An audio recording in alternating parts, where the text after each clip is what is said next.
ڕۆژی سێشەممە بەرواری 22/4/2025 ڕێکخراوی داکۆک لە شاری بێرمینگام کۆبوونەوەی گشتی ئەندامانی خۆی ئەنجامدا بە ئامادەبوونی ژمارەیەکی بەرچاوی ئەندامان و چالاکوانان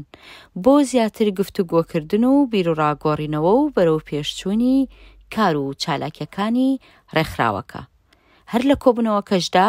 چەند وتارێک لەلایەن دەستەی بەڕێوەبردننی ڕێکخراوی داکۆکەوە خوێندرایەوە. هەروەها گوێیان لە ڕاو سەرنج و پێشنیاری ئەندامان گرت. باز لە بارودۆخ و گۆڕانکاری و بەرەو پێشچوونی چالاکیەکان و چۆنیەتی خۆگونجاندن لەگەڵ بارودۆخی چالاکوانان و کێشە و گرفتەکان کرا و هەروەها چۆنیەتی خزمەتکردنی زیاتر بە چالاکوانان و ئەندامانی ڕێکخراوەکە. ئەندامانی ڕێکخراوی داکۆک و میوانە بەڕێزەکان بە ناوی لیژنەی ڕێکخەر و دەستەی بەردی ڕێکخراوەکەمانەوە مایەی شانازیەکی گەورەیە کە بەخێرهاتنی هەموو ئێوەی عەزیز بکەم بۆ ئەم کۆبوونەوە گشتیە گرنگەی ڕێکخراوی داکۆک بۆ ماف و ئازادی. کۆمیتەی داکۆک بۆ ماف و ئازادی یەکێکە لەو کۆمیتانەی کە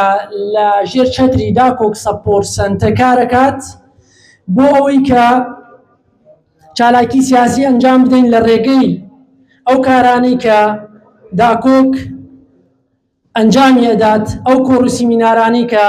ڕێکی ئەخات، ئەو چالاکی سیاسیانەی کە لەسەر شەقام ئەنجامێدا و هەموو ئەمانش لە پێناوی هۆشیارکردنەوەیە، چونکە هۆشیارکردنەوە باشترین چەکێکە بۆ وەستانەوە دژی زوڵم و ستەم و نائەداڵەتی و گەندەڵی کە لە ئێستا لە هەرێمی کوردستانە وجودی هەیە. ئەوەی ئێمە ئەیبینین کە لە بەشی ڕاگەاندنا کۆمەڵێک هەڵە و کۆمەڵێک بابەت و کۆمەڵێک شت دروست دەبێت کە ئێمە خەناوی خۆمانمان ناوە چالاکەوان وەکو چالاکەوان پێویستەکە لە خەڵکی ئاسایی چاوکراوەتر بین و باشتر شتەکان ببین و ڕوونتر شتەکان ببینین. جا بۆیە پێویستەکە ئێمە لە کۆمەڵێک هەڵە و کەم و کورتی و ئەوانە خۆمان بپارێزین کە وەکو کەسێک وەکو چالاکەوانێکی چاوکراوە چۆن چالاکیەکانمان چۆن پەیامەکانی خۆمان بگەێنین بە شێواز لە ڕێگەی تۆڕە کۆمەڵایەتی و ڕاگەیاندنەکانەوە. دەرەتا وەکو خۆتانەزانن لە دوای 23/1ەوە کە کۆنفرانسێکی گشتی بەسراوە گۆڕانکاری کراوە تاوەکو ئەم دقەیە خۆشبەختانە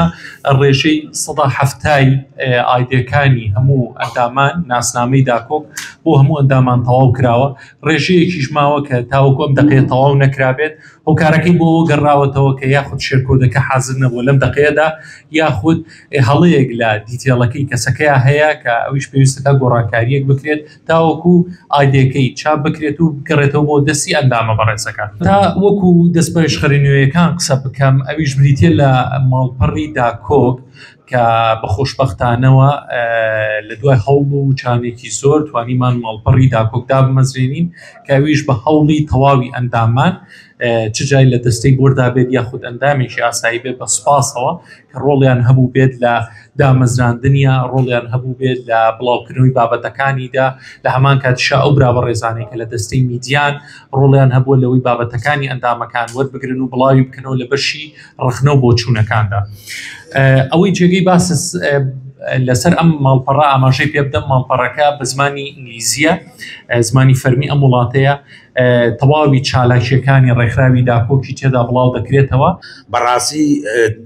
دڵخۆشم دڵگەشاوم جارێکی تر کە چاوم بە چاوی یەک بە یەکی ئێوەکەوێ ئەو کۆمەڵە ئەندامە بەڕێز و ئەو کۆمەڵە چالاکوانە ماندوونە ناسانە کە بە درێژایی ئەم ساڵانە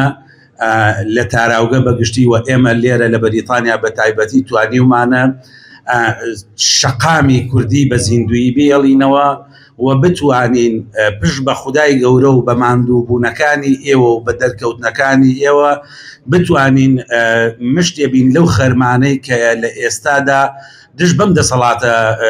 گەندەڵی کە لە ئێستادا لە عێراق و لە هەرێمی کوردستان هەن بتوانین کار و چالاکیەکانمان بەردەوام پێ بدەین و برەوی پێ بدەین. دووبارە سوپاسی یەک بە یەکتان دەکەم و دەستی ماندووبوونتان.